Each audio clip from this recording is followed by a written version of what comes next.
VOA Afrique. Bonjour à tous et bienvenue sur ce plateau de Votre Santé, Votre Avenir, un rendez-vous hebdomadaire sur VOA Afrique.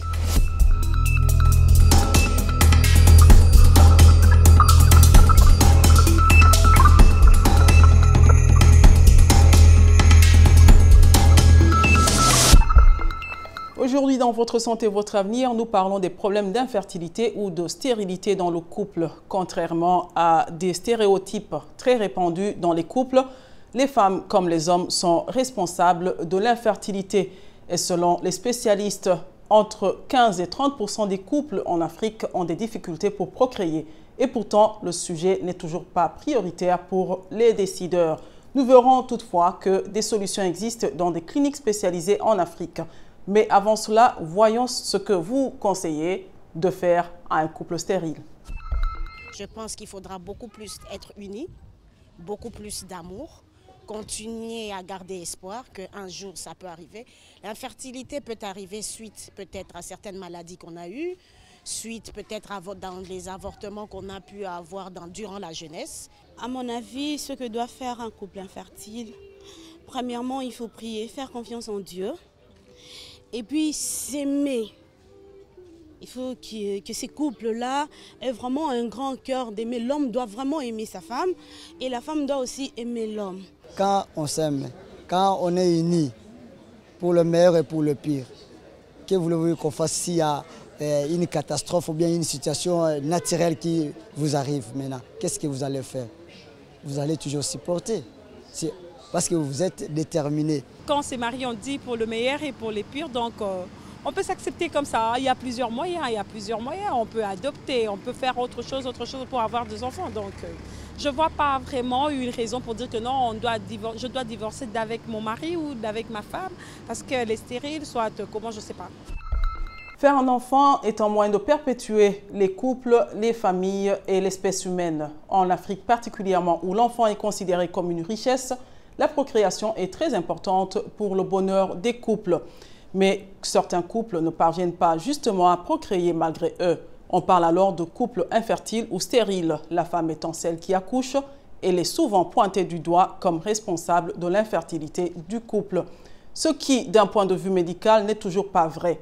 Pour comprendre les contours de ce phénomène, nous nous sommes adressés à une spécialiste, le docteur Ernestine Bell, gynécologue obstétricienne et fondatrice de la clinique Odyssée à Douala, capitale économique du Cameroun. Selon elle, il n'y a qu'un tiers des cas seulement où la femme est responsable de l'infertilité du couple. Suivez. Généralement, on pense que c'est un tiers, que dans un tiers des cas, c'est la femme qui aura des problèmes. Dans le deuxième tiers, c'est l'homme. Dans le troisième tiers, c'est les deux partenaires qui sont incriminés. Chez l'homme, c'est surtout les anomalies au niveau du sperme. On voit donc les spermes qui sont insuffisants, soit en quantité de spermatozoïdes, soit en qualité. C'est-à-dire que les spermatozoïdes ne sont pas de bonne morphologie, ne bougent pas bien. Et dans 20% des cas également, on voit ce qu'on appelle les azoospermies, c'est-à-dire des hommes qui ne fabriquent absolument pas de spermatozoïdes, ou alors qui les fabriquent, mais qui ne peuvent pas les excréter parce que le canal qui permet le transport de ces spermatozoïdes est bouché.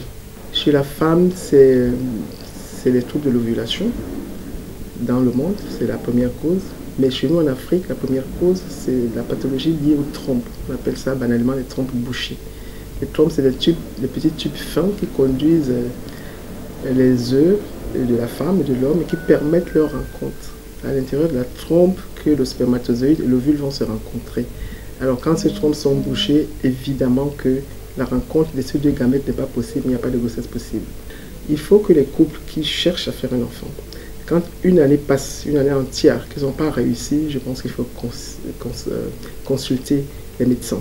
Ça peut être un médecin généraliste, ça peut être même un gynécologue, mais il faut aller vers la médecine parce qu'au moins là, les diagnostics précis vont être faits et les traitements appropriés vont être proposés. Alors ces examens sont connus de tout le monde et les traitements peuvent aller par des traitements médicaux, des antibiotiques en cas d'infection, des traitements chirurgicaux, enlever les fibromes qui occupent l'utérus ou la cellule chirurgie qui permet de déboucher les trompes dans certains cas. Mais quand tout cela est dépassé et qu'on n'a pas pu, évidemment, il y a le recours à l'assistance médicale à la procréation.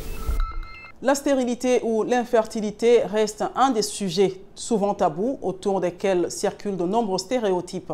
Des stéréotypes qui compliquent la mise en œuvre des politiques de santé publique en la matière. Les couples infertiles peuvent en effet trouver des solutions sur le continent africain. Les centres de procréation médicalement assistés sont rares, mais ils existent bel et bien. Pour en parler, nous avons contacté la clinique de l'aéroport de Douala au Cameroun, qui offre justement les services de procréation médicalement assistée. Regardez. Et il y a celles qui peuvent être réversibles et d'autres qui sont irréversibles. Je prends le cas des femmes qui ont des trompes qui sont par exemple bouchées ou parce qu'il y a deux types d'obstructions tubaires. Il y a les obstructions proximales et distales. Lorsque les obstructions sont distales, alors on peut, avec la technique évoluée qu'on appelle la celluliochirurgie, essayer de déboucher les trompes et certaines, après cela, peuvent tomber enceintes.